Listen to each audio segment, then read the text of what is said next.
Shalom. Thanks for tuning in. Recapping briefly from last week, Lot, Abraham's nephew, married a woman of Sodom, and they had 4 daughters. 2 of the daughters stayed in Sodom and were destroyed. 2 fled, and those are the 2 we're talking about this week. None of my videos are child-oriented, but this one I particularly suggest parental review. And I know that my Muslim viewers don't agree with this story, and I'm sorry, but I think it's important, and I think there's a moral we can learn from it. And God, when He forgives us, can turn our sins into merit, so we don't gloss over the sins of our leaders, because we believe that their sins, like ours, can be forgiven and can be redeemed. Okay, so after the destruction of Sodom, Lot and his daughters lived in a town called Zoar, but Lot feared that this city, like Sodom and Gomorrah, would be destroyed, so he and his daughters took up residence in a cave. The elder daughter grew concerned over her father's sonless plight, and the daughters themselves were also unmarried, and the father had no sons. She feared that her father's lineage would be cut off with their deaths. So, out of concern for her father, she made a plan which she explained to her younger sister in Genesis 19:31 and 32. And the older one said to the younger, "Our father is old, and there is not a man on earth to consort with us in the way of all the world. Come, let us make our father drink wine, and let us lie with him, that we may maintain life through our father." So the younger sister went along with the older sister's plan. They both conceived. The eldest daughter's son was named Moab, and the younger daughter's son was named Ammon.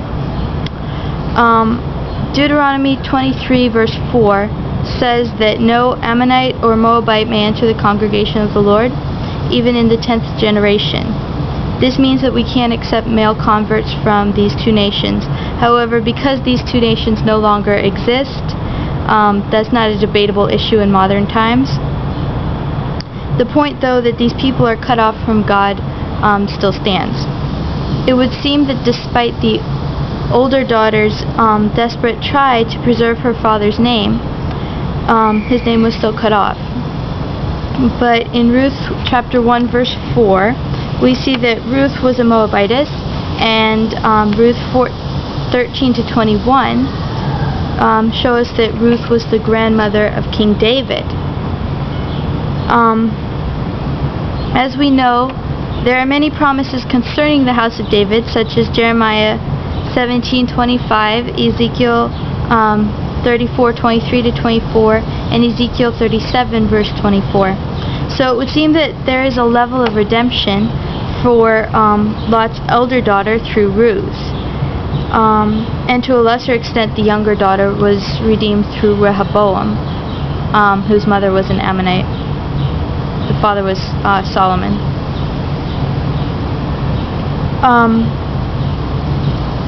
Why did the Moabites merit a greater redemption?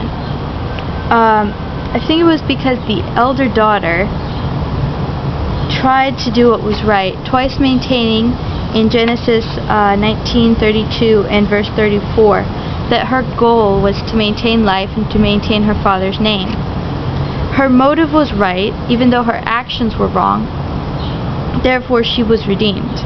The younger sister, though, had no intentions, either good or bad, and so her redemption is on a much smaller scale.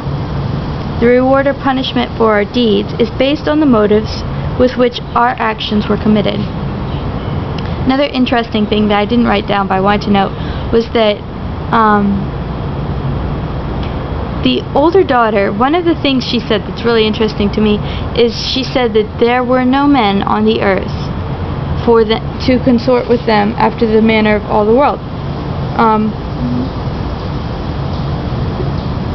There is not a man on earth to consort with us in the way of all the world. That's an interesting statement. She didn't seem to think that there were any men alive that could marry them. My opinion is that, and this is just my opinion, is that perhaps these two, we know that the twins Leah and Rachel were the intended brides of the twins Esau and Jacob. And I think it's interesting that these two sisters felt that there were no husbands for them in the world.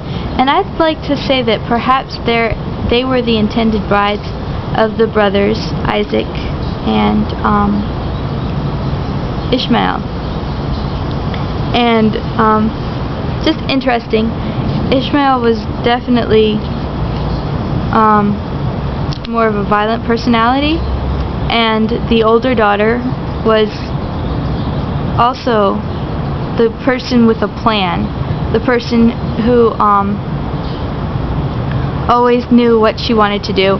And the younger daughter was more of a follower, and Isaac was definitely a leader. So I just think it's very, very interesting. I think that's, just something worth discussing.